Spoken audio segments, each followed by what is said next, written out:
What's up, everybody? Welcome back to JackFits. I'm Jack. First order of business, I just want to say sorry for the long wait, especially you, Professor Potter. Sorry that I've been slacking on the daily videos, but I'm back and got all the stuff that I was working on out of the way, so I finally found some time to work on a video. And today we got a good one. Today I'm gonna be telling you guys what I do when I personally thrift, like my process. And for some examples, I got some of my favorite pieces over here. Different categories. We got t-shirts, we got a couple long sleeves, jacket, crew necks, sweaters. And I'll show you kind of like my process and how I find these things. So let's get right into it. Let's start off with t-shirts. Now, the caveat to everything I'm going to tell you, the number one rule that I follow is if you like it, get it. It doesn't matter. Like, all these other creators will be like, look at the tag, look at the stitching, look at all this. Is it vintage? Is it not? If it isn't, it's trash. For me, if you like how it looks, it's fine.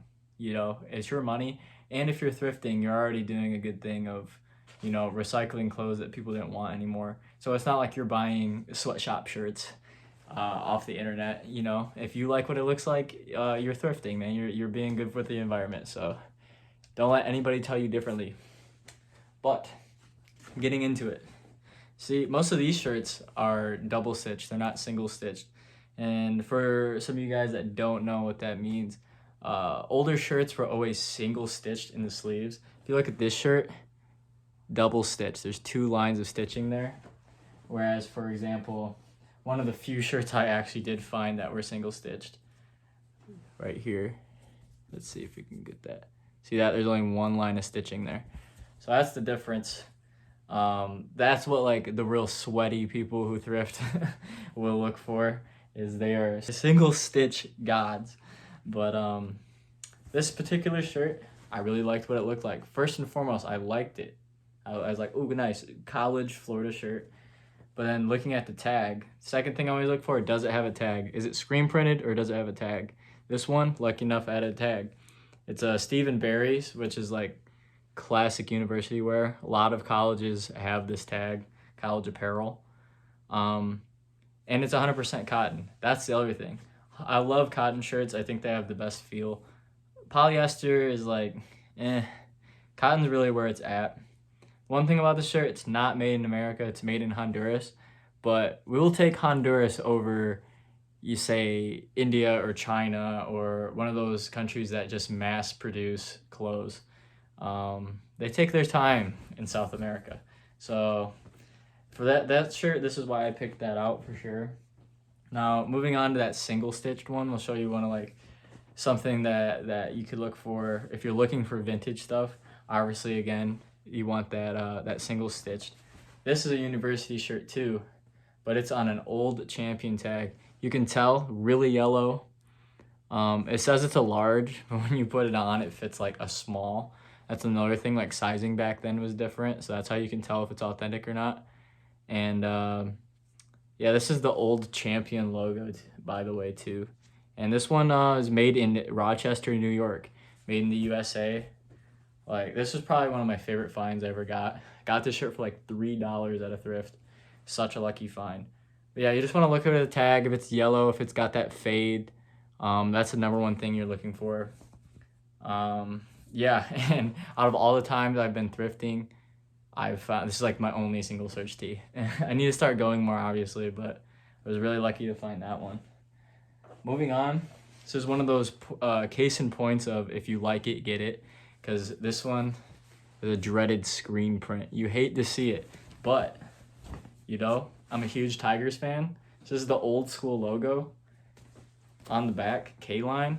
And it's not like really crappily printed. Like, it's cracking a little bit, but it's actually a pretty decent like print. And it's majestic, so like it is brand name. And I tried it on, I liked it. And it's cotton. So I was like, whatever, screen print or not, this is a cool shirt. I'm getting it, you know? Another good thing is like, depending on when your parents were born or if you know somebody, my parents were in college in the 90s. So everybody's looking for stuff from like 80s, 90s. That's like by far the most popular era. I loot my parents' old clothes. This was a shirt that my dad used to have from the 90s, and it's on one of those old school jersey brand tags, and he didn't wear it anymore, so I just took it. That's another good resource. You don't always have to go to the thrift. Your closet, your parents' closet can have some grails in it, and depending on how cool they are for you, they might let you take it. My parents, they let me take like whatever I wanted from their old stuff, so very appreciative of that. Another tag that you want to look for, this Total Cotton Lee Made in the USA tag. This is a really good tag. You'll find a lot of different types of shirts, all varieties of things on that tag. This one in particular was like embroidered. It says the cotton gin. I have no idea what that is, but I just liked it, so I got it. You know, number one rule, if you like it, get it.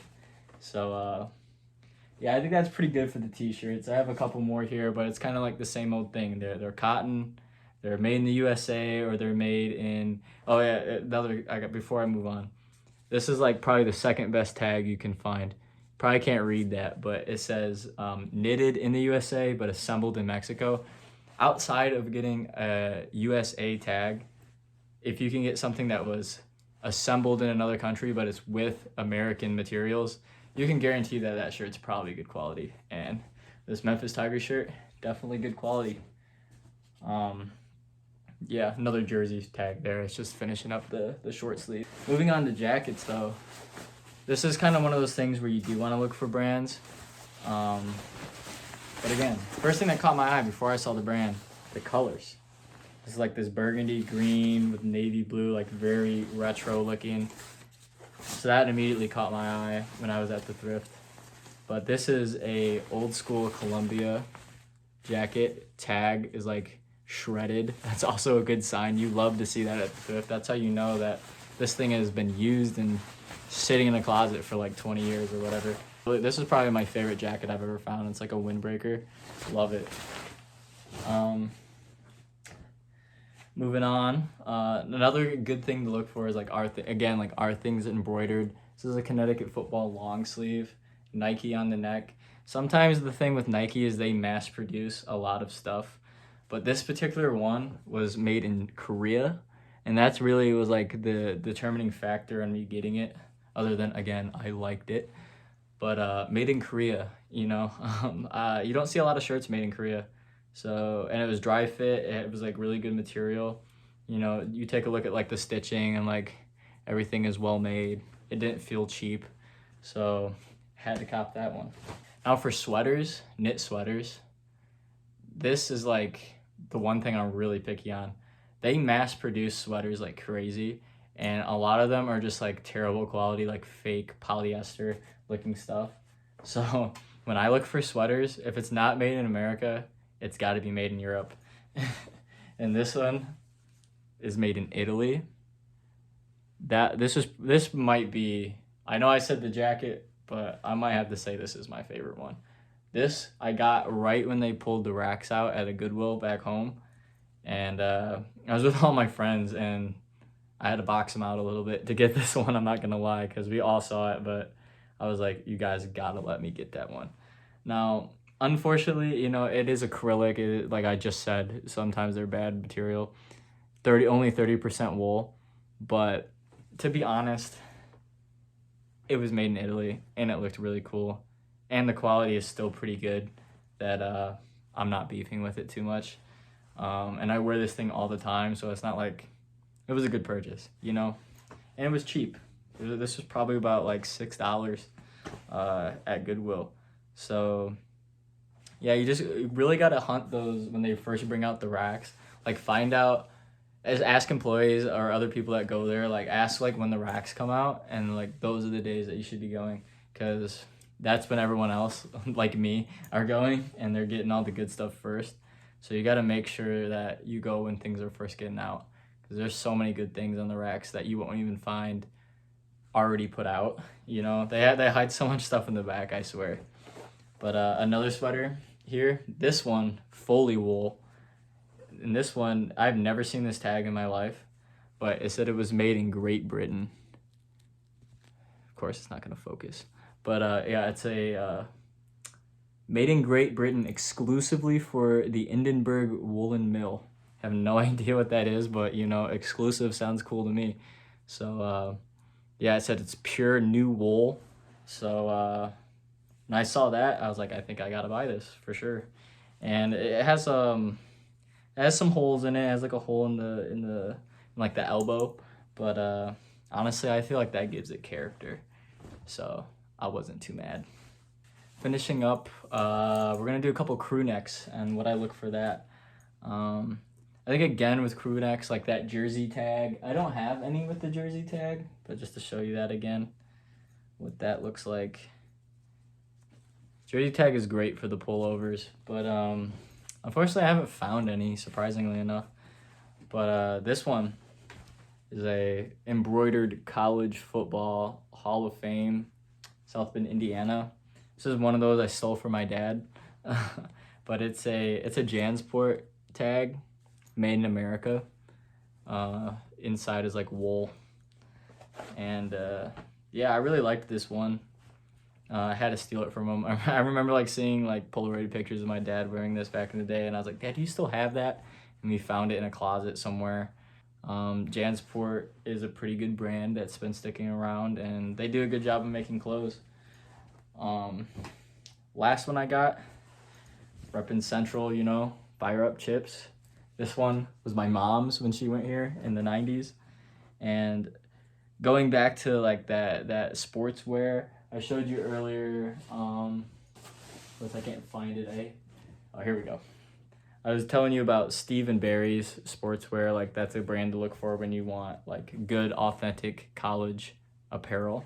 Another really good one that actually I still see clothes in our bookstore now made with the same brand is this Gear brand. Look out for that one when you're looking for stuff that is college apparel, because it's they do a really good job of, you know, making their clothes. This one was made in Korea again. 65% polyester, only 35% cotton. But again, what's the golden rule? If you like it, get it.